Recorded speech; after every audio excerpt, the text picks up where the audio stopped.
Coming up on Network Africa. Protesters in the Democratic Republic of Congo set fire to United Nations vehicles in Goma.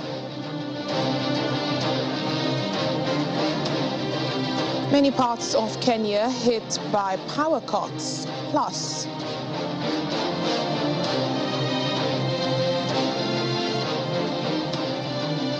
Tanzania deploys its army to fight the Kilimanjaro fires. Hello and welcome to the program today. I'm Layo Olarinde. We begin in the Democratic Republic of Congo, where protesters have set fire to 2 United Nations vehicles in Goma, demonstrating against the United Nations mission in the country. Well, the blazes started after rumors about the UN allegedly transporting rebels from the M23 group had spread among displaced people and residents in the city.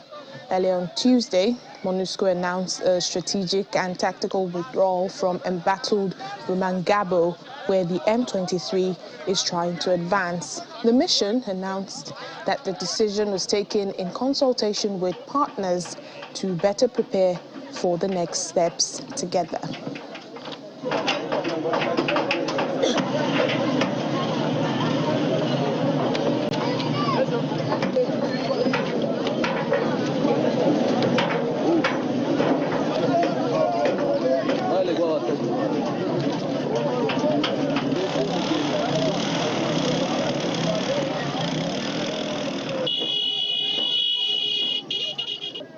In the meantime, the U.S. is reiterating fears that Rwanda is supporting a rebellion in the eastern DRC, whose rapid advances have led Kinshasa to expel the border country's ambassador. Well, during a visit to both countries back in August, U.S. Secretary of State Antony Blinken had warned of credible reports of Rwandan support for the March 23 movement, a former Tutsi rebellion. Reports say U.S. officials have been in frequent contact with their Rwandan and DRC counterparts over the past week as tensions have risen between both countries. After several weeks of calm, the M23 has been advancing since October 20 into Rutshuru territory that's north of Goma in the DRC. Well, still on the Democratic Republic of Congo, Kenya is deploying the first contingent of a regional peacekeeping force to the eastern region. President William Ruto had presided over a flagging-off ceremony in Nairobi for the Kenya Defense Forces KDF battalion that will be joining the regional forces. The Kenyan troops, who will be in DR Congo as part of the East African Community EAC force, will help the Congolese army's efforts to quell the violence in the region. Some Kenyan troops have already been installing logistical support systems in the DR Congo since September in readiness for the planned operations against the rebels. Many parts of Kenya have been experiencing a widespread power outage that has affected the capital, Nairobi, the central counties, and around Mount Kenya, as well as the coastal region in the country. Well, the state utility firm, Kenya Power, attributes this to what it calls a system disturbance and says it is working to restore electricity as soon as possible. Well, in January, Kenya experienced a nationwide power blackout, the third in 4 years, that was blamed on vandalism of electricity pylons by illegal scrap metal dealers. Kenya Power has often faced criticism for power cuts, inflated electricity bills, and delays in connecting clients.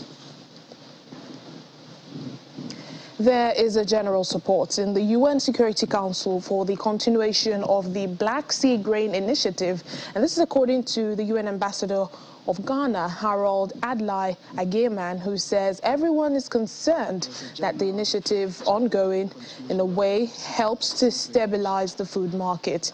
He says the fact that ships are working and moving grains across from the Ukrainian ports is an important signal to ensure food security for many countries.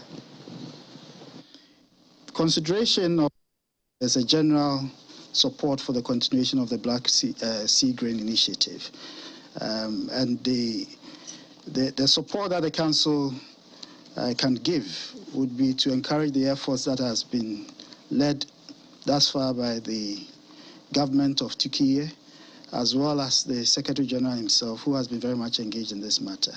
I think that all of us are concerned that we have the initiative ongoing in a way that helps to stabilize the food market. When that announcement was made of the suspension on the 29th of October of the Russians, the Chicago Mercantile Exchange showed a blip up in terms of market pricing, and I think all these things are priced into the markets. And so even the fact that the ships are working and moving grains across from the Ukrainian ports is an important signal that all of us require to ensure that there's food security for many countries who would otherwise not have that opportunity. And we want to see it continue. Consideration of the matter the last time by the Council gave an indication of a second resolution. But that second resolution was based on the request of the Prime Minister of Haiti for some international support. And I'm aware that there's ongoing consultations among the key stakeholders on this matter with countries in the region to establish the nature of the force and how that can be inserted in response to the request that has been made by the Prime Minister of Haiti on behalf of the government of Haiti. And we need to ensure that we are able to take all the Haitians along. And I think those are the processes that are actually affecting the delayed insertion of any international police assistance to support the Haitian police to be able to maintain law and order in Haiti at this time. The U.S. has sanctioned the Islamic State group IS in Somalia and several of its alleged members said to be smuggling arms in East Africa. The sanctioned individuals are accused of providing support to the group's intelligence unit, smuggling arms across East Africa and coordinating high-profile attacks. Some are former members of the Al-Shabaab group. Well, this is the IS mainly operates in the country's northeast, where it targets security forces and civilians in attacks. Despite receiving regional and international support, Somalia continues to grapple with deadly militant violence. IS Somalia has been active in the Horn of Africa nation since 2015. Tanzania's army has deployed hundreds of troops to help firefighters who have been battling fires on Africa's highest peak, Mount Kilimanjaro, for close to 2 weeks now. Army officials say the Tanzania People's Defense Forces, TPDF, will cooperate with other agencies and volunteers to ensure the fire is controlled before it causes more damage to vegetation on the mountain. A series of wildfires have been breaking out in different areas on the mountain after an initial fire started near a camp along a popular hiking route on the 21st of October. The fire has also damaged some of the internet cables installed 3 months ago up on the mountain. More than a 4-kilometer-long cable that had been damaged by the fire along the Marangu route. Well, Tanzanian authorities have not yet revealed the extent of the damage caused by the inferno. Joining us now is Hassan Bumbuli, Tanzanian journalist, for more on this. Hello, Hassan. Thank you for speaking to us. We understand that Tanzania's army has now deployed hundreds of troops to, help firefighters to battle this fire. What more efforts are in place by the government to bring this under control? Thank you very much. I understand there's been a lot of effort from the government since the fire has been raised in October 21st. There's been a lot of effort from the local government, from the regional perspective, district perspective, even from the community itself. So these efforts are aimed to make the fire under control. Yesterday, we received this news that the People Defense Force is going to to increase the effort to take this fire under control. And we hope that after 2 days or 3 days, we'll get an update on what this effort has been done to make sure that the fire is under control. And everything is that it's been doing is the effort from the government. When we say the government, from our local authority, the People Defense Force, and other, these are the government efforts to make sure that the fire is being controlled. Well, we also know that investigations are ongoing to determine, the cause of the fire. Do you have an update with that? Well, I understand that now the focus and the constitution. All right, Hassan, if you can hear me, I was asking about the investigations that are ongoing to, determine the cause of the fire. But we know, Mount Kilimanjaro is Africa's highest mountain, a tourist attraction. What impacts has this fire had, or is this fire having on the tourism sector? The impact is very negative for everyone, and it's been like a shock because the government is doing a lot of effort to make sure that they attract the tourists to come to Tanzania. And as you are aware that our President Samia Suluhu Hassan is doing a lot of effort filming the Royal Tour film just to attract tourists to come. And then this fire is bringing a lot of confusion for tourists because many of them, as you understand, that being the highest mountain in Africa is a tourist attraction. So many people, they want to come to Kilimanjaro to see the landscape and other things that are found in the reserve of Kilimanjaro. All right then, Hassan Bumbuli, a Tanzanian journalist there for us. Well, the United Nations Working Group of Experts on People of African Descent has called on all member states to develop a racial justice index that will be reflecting the lived realities of people of African descent across the world. Briefing journalist, the chairperson of the group, Catherine S. Namakula, says the goal is to measure the performance of states in this regard. Namakula also says the group is particularly concerned about the treatment of migrants, refugees and asylum seekers of African descent. Still ahead on the program. Adida, Africa's largest female tusked elephant, dies in Kenya at the age of 65. Please stay with us for more details. Welcome back to the program. As South Africa's health department rounded off the different health awareness campaigns for the month of October, the body of Nigerian doctors in the country have gathered to give back to their community. Well, over the weekend, the Nigerian Doctors Forum set up their free medical checkup outreach for the year in Gauteng at the Nigerian consulate in Johannesburg to help Nigerians, some of whom face challenges in accessing health services. Our correspondent, Brian Pugeni, reports.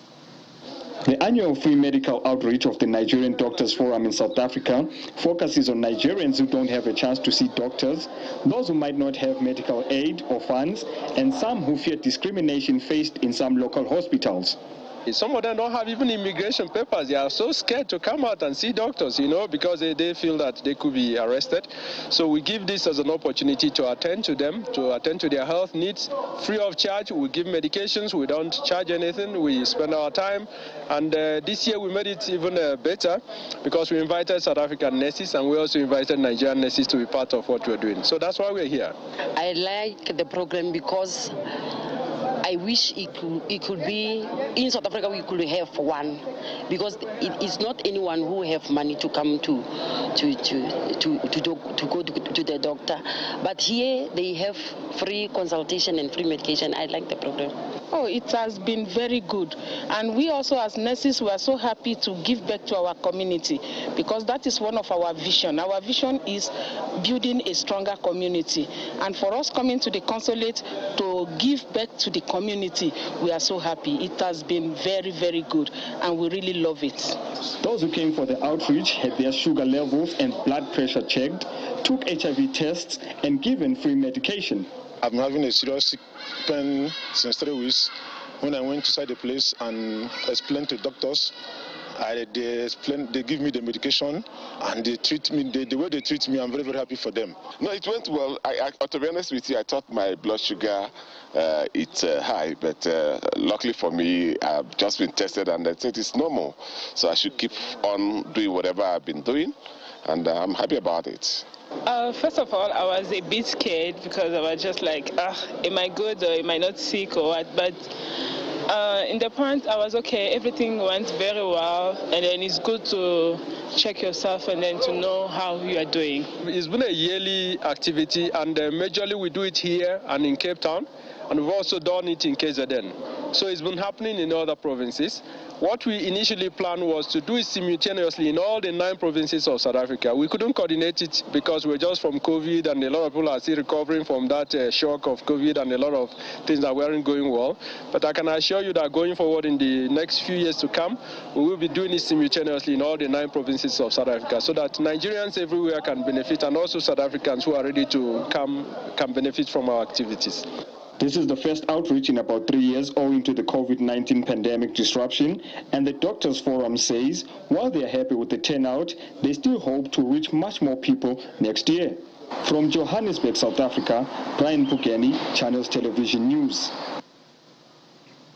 Also Kenya, where members of the country's Senate Health Committee want a public hospital temporarily closed, accusing the staff of negligence. Well, this follows the hearing of testimonies from Kenyans who have lost their loved ones at the Mama Lucy Kibaki Hospital over the years. On Tuesday, the 9-member committee heard from a mother who lost her son at the hospital after nurses failed to attend to him. Her son is said to have been involved in a road accident and was brought to the facility by police officers. The hospital, which is named after the wife of Kenya's 3rd president, has been on the spotlight several times now over alleged cases of medical malpractice.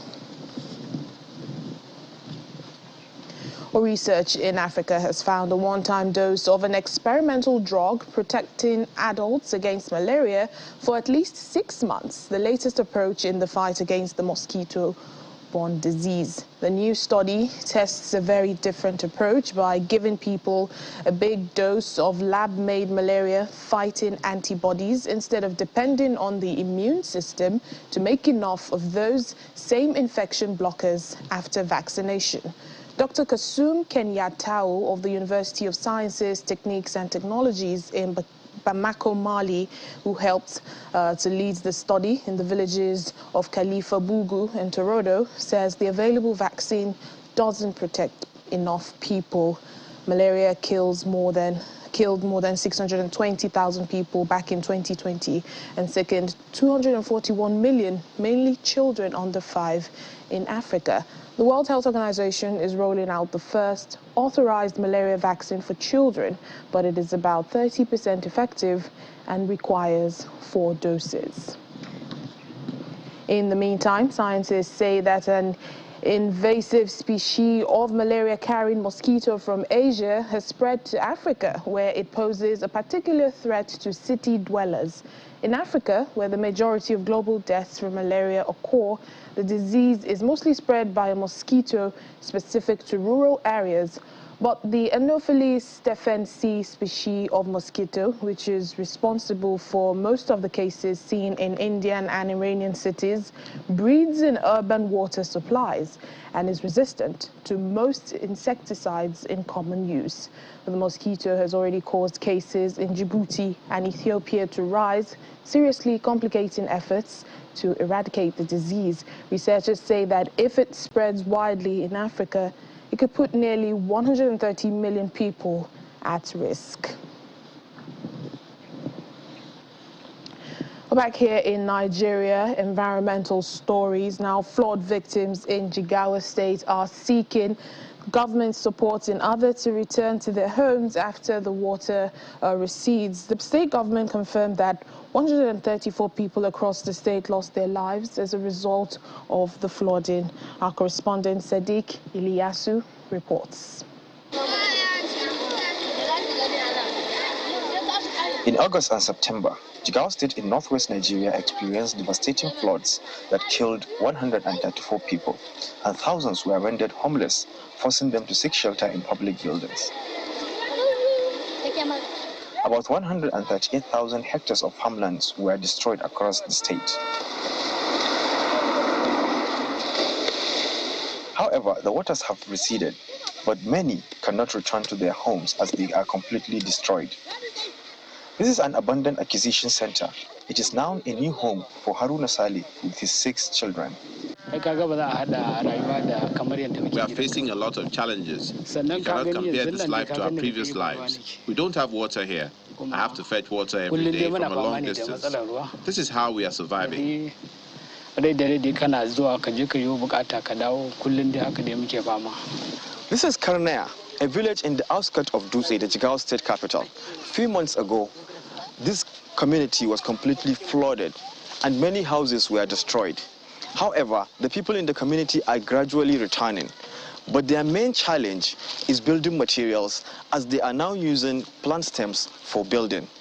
The thatched homes, according to Isa Sani, are not conducive because of the cold weather. This is where we live because of the flood.